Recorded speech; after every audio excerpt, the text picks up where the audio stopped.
I, male 20, just got out of a long-term relationship by not showing up at the wedding. This decision has completely split my friend circle down the middle. A few of the impartial ones told me about this subreddit, and I decided to write out everything that happened here.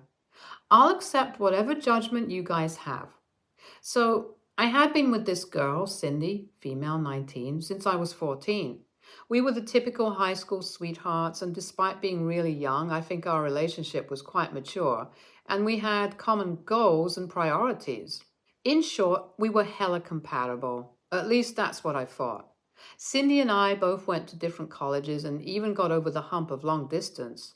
Basically, at the age of 18, I was 100% sure that Cindy was my soulmate.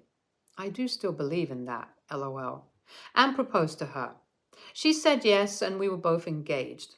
Obviously, since we were in college, we didn't plan on getting married right away, but our schedules matched up due to a few changes in my academic calendar, and we were planning on getting married in June.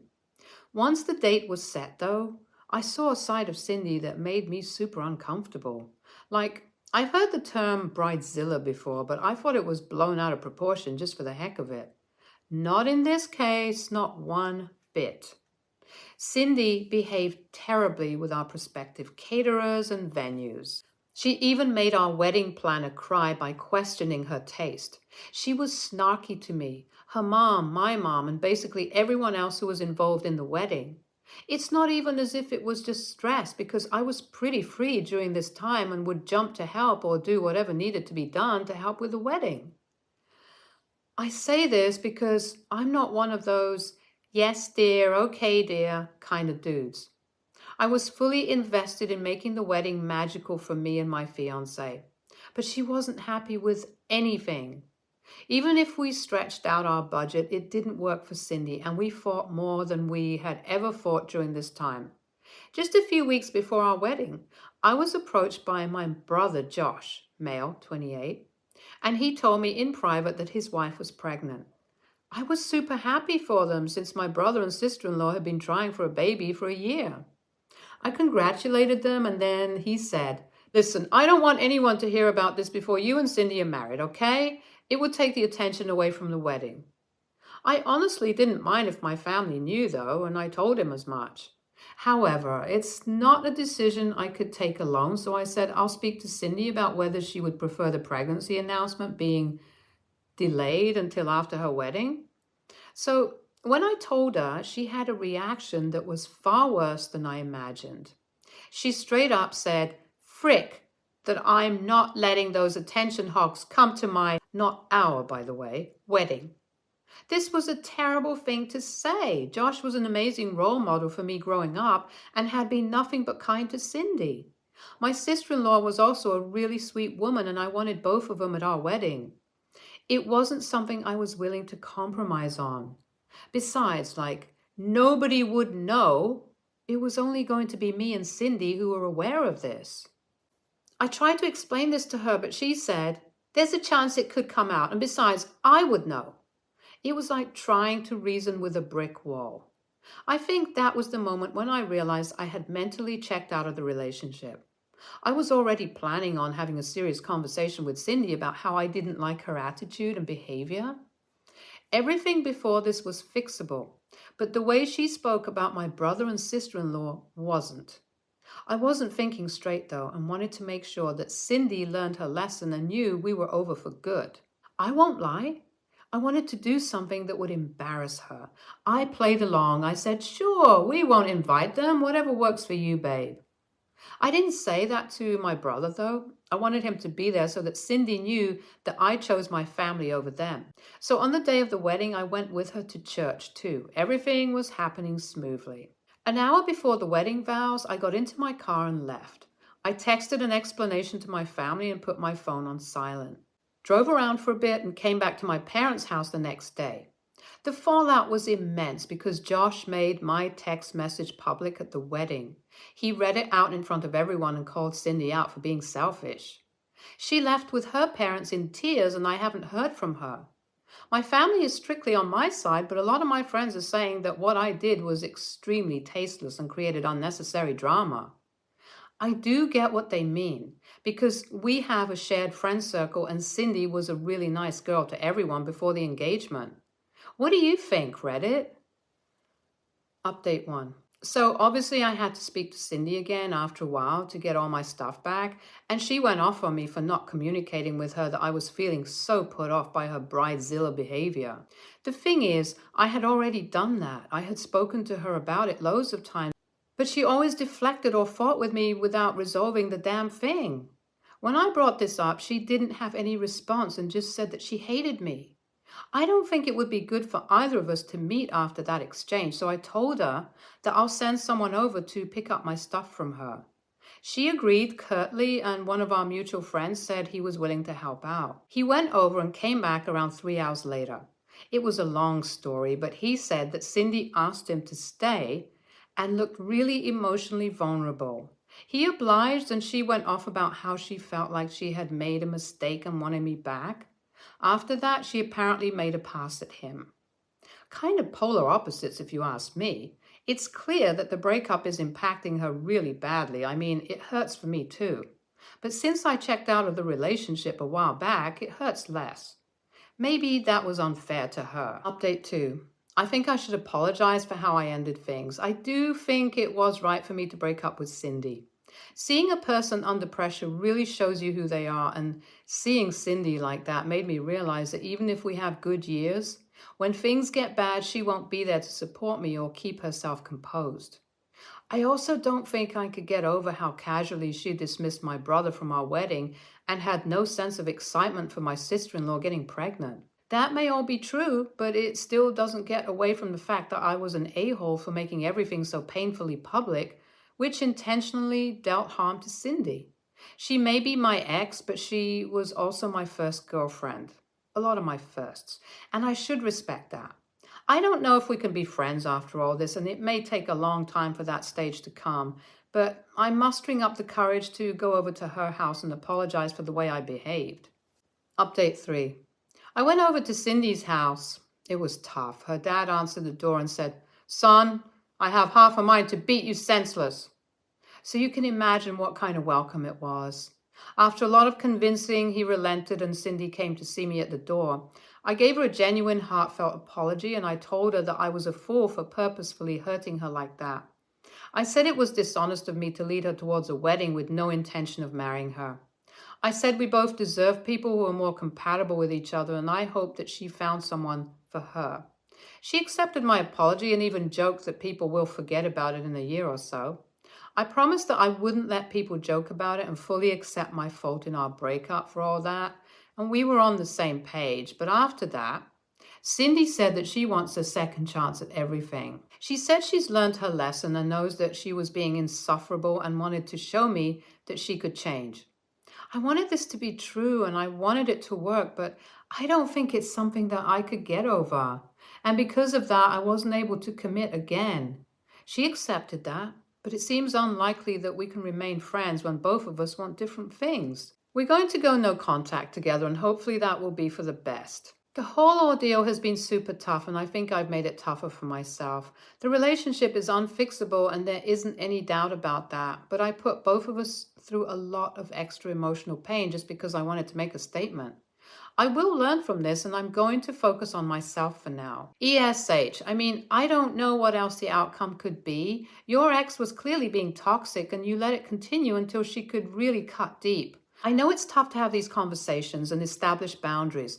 I know you tried too, but that doesn't justify adding fuel to the fire with the stunt you pulled at the wedding. You not only made a huge scene, but hurt your brother's feelings by telling him the truth, deliberately creating anger between him and Cindy. I know none of this was your intention, but yeah, you guys should have broken up with more class. ESH, you less and Cindy more. Engagements can be really stressful for everyone. God knows my husband and I had a rough patch then too. But it's something that had to be kept in check and constantly worked on. If it wasn't worked out like you said, you should have broken up with Cindy the moment she said your brother and sister-in-law weren't welcome. Instead, you did something childish and immature. Apologizing was a good first step, and I hope that both of you can grow around this pain. Next story. Throwaway account. I, 35, male, used to be married to my high school sweetheart, Kelly, 35, female. We got married after undergrad, and overall, I would say that we were really happy. The biggest conflict that I would say we had was the topic of children. Not the idea of actually having them, but when. I've always wanted to be a dad and wanted to have my kids while I was still young enough to run around with them while they were kids and have a good adult relationship with them once they got older. Kelly brought up a lot of good points about needing to get married, living fully on our own, and being out of debt first. For about 5 years, I worked a job I had no passion for, solely because of the large paycheck, and I was able to nearly wipe out our debt completely. We didn't have a lot to begin with in the first place. Then Kelly said she wanted a house, so we got one. Then a few months in, she talked about wanting to go to grad school. Even though we often fought about children, in the end, I always supported her choices because I didn't want her to resent me. I would often ask her if Kelly had ever changed her mind about wanting kids, but she assured me that she still did, just not now. I asked when that would be, and it always felt like she kept moving the goalposts whenever she'd list her requirements, and that I was painted as a jerk for pressuring her to have kids. Unfortunately, after weeks of not feeling well, Kelly was diagnosed with an illness. It was rough, but I stood by her and she pulled through, but the cost was her fertility. I felt like a jerk again because a part of me resented Kelly for not agreeing to have kids sooner, and that resentment grew when Kelly refused to look into using a surrogate, insisting that either we were both the bio parents or neither of us were. In the end, I couldn't take it and just divorced her. A lot of people call me selfish, sexist, misogynistic, etc., but I just wasn't sure if this was something I would be able to truly let go of. I let Kelly keep the house and moved out of town. Eventually, I met and fell in love with Angela, 32, female, and after shortly moving in together, she got pregnant, so we got married. She entered her third trimester with our baby girl, and I'm so excited. A friend back in college moved back to the States and wanted to have a small party to see everyone. He invited Kelly and me, so I checked in with him privately and asked if it would be okay to bring my wife, and he said that it was cool, so I did. This was the first time I saw Kelly in person for years, and she looked well enough. I was polite but kept my distance and thought everything was good until the next day when I got a barrage of texts and DMs blasting me for having the audacity to parade my heavily pregnant, new, younger wife in front of my infertile ex-wife. I had no malicious intentions, and it has been a few years plus. I asked beforehand just to double check. So AITA?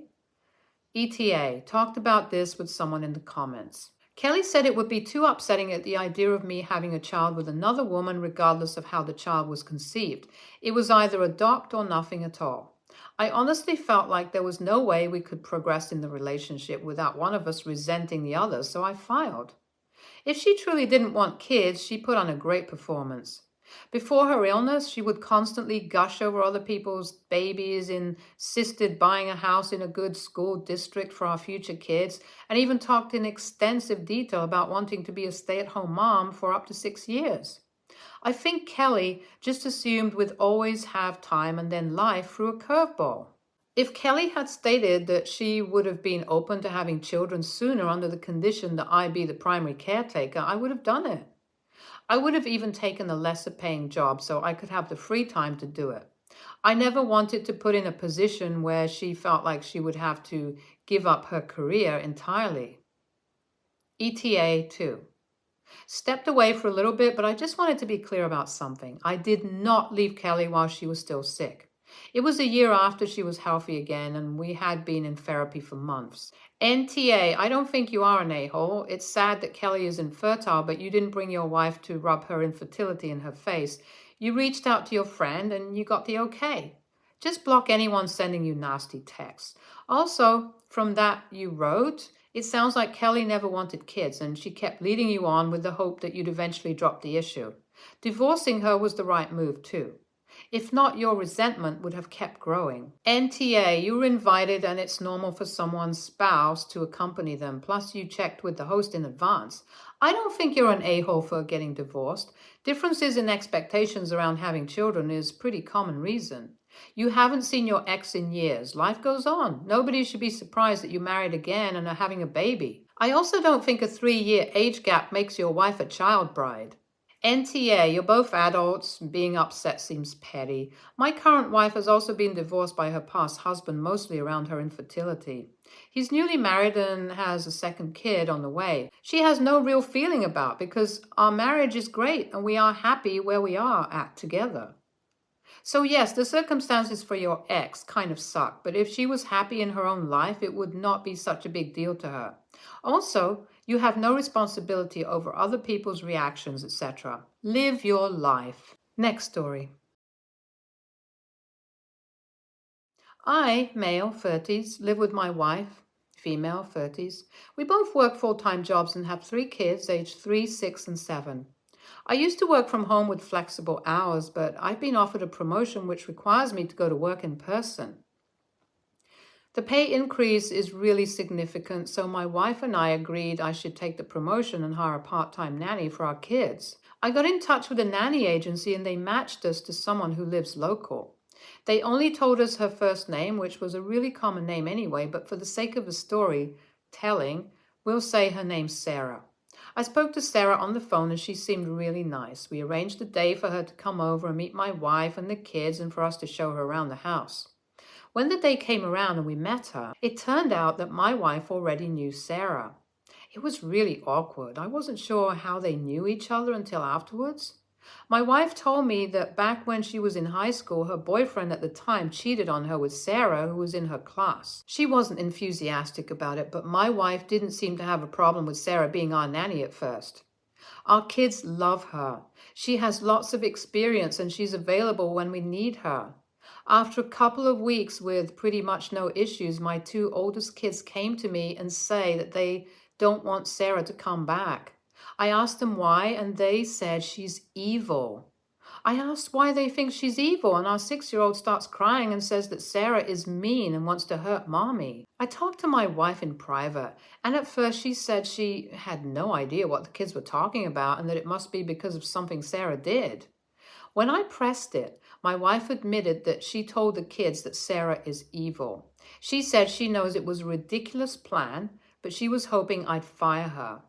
My wife asked me to fire the nanny because their history makes her uncomfortable. I asked why it wasn't an issue before. My wife said she just needed to think about it and she's decided Sarah has to go. I told my wife that we can find another nanny, but until then there's no reason to get rid of Sarah, and that she was out of line for trying to weaponize the kids against her when Sarah is no danger to them. My wife disagreed and said that we need to just fire Sarah ASAP and hire a temporary babysitter until we can find another nanny. She said that she wasn't weaponizing the kids. She was just setting boundaries. This turned into a really heated argument, and I called my wife insecure and controlling and told her she needs to go to therapy. My wife said I'm being inconsiderate of her feelings and need to put myself in her shoes. This was one of our biggest arguments in a very long time, and I just want a neutral opinion on whether I was wrong. ESH. Your wife got cheated on by her ex with the woman who is in your lives and in your kids' lives. The sensible thing to do would have been say right away, okay, we'll find someone else. You were being inconsiderate of her feelings. That makes you an a-hole. Your wife should never have used your kids the way she did. That was beyond the pale. That makes her an a-hole. All in all, it means you all suck. ESH. She went about that in an ass-backwards, immature way, but ultimately she gets a say in who watches the children. She should have just been honest and vetoed Sarah from the start. Next story. To keep this short, I'm 25, female. My boyfriend's 26. Had a big interview on Friday that could jumpstart his career. He's been planning for it about 3 weeks. Usually I do all the laundry and take care of our flat in terms of cleaning. On Wednesday, he told me he wanted to wear a very specific blazer and it was in the bin to be washed. I usually do laundry on the weekends because I am full-time uni student, plus I work part-time, so during the week it's hard to make time to go to the laundromat. I told him I would do it Thursday night though, and he said okay. Mind you, he hasn't been working since he just graduated from school in the fall semester, so since the end of December, his parents have helped him pay the rent until he gets a job. Anyway, Thursday rolls around and I get home from class and he's just playing a video game, and he immediately asks me when I'm going to do laundry since he's very nervous and wants it to go perfectly. I'm so tired from school because I had an exam and he didn't even ask me about. So I feel irritated and say I'm going to do it later, but I'm going to take a nap first. He again says okay, and he's going to meet up with a friend for a drink to help calm his nerves. Anyway, as the title says, I ended up not doing the laundry because I was tired and also partially pissed off. He was super pissed. Ended up wearing something else and saying that I screwed him up by not fulfilling what I agreed to. I thought this might blow over since he said it still went well despite me attempting to sabotage him. But he is not speaking to him and has even said he may go stay with his parents over this. Was I really that much of an ass? Edit. When I got home, I did tell him I was tired and asked if he could do it, but he started saying that I had promised and that he had plans with his friend already, so I agreed afterwards, and then I took a nap and overslept, and when I woke up, there was only an hour before the laundromat closed. So I could have still gone, but it would have been really rushed, and I was probably being a bit petty. Also, the blazer is from H&M. Any grown adult who spends 3 weeks preparing for anything only to be stopped by laundry not being done is the a-hole themselves, NTA. But you are going to be one to yourself if this isn't some kind of wake-up call for you. He had so much time and many opportunities to do his own laundry. Heck, he could start his 3-week chunk cleaning his own outfit and hanging it up then. This was a power play, OP. He knew he could have done it himself, but simply expected you to because you already do the laundry in the house. Why not grab my clothes too? Well, why does one adult have to do the chores for two fully capable ones? Look up weaponized incompetence and sit back with a coffee and think about your household workload versus his, especially if he isn't working and mommy and daddy pay his bills. Sounds like he's a spoiled punk who's going to start listening to Andrew Tate and Alex Jones. Be careful, OP. Good luck. NTA. He can do his own laundry, but he chose to play video games and go and drink with his friends. Stay tuned for more stories from our girl relationship.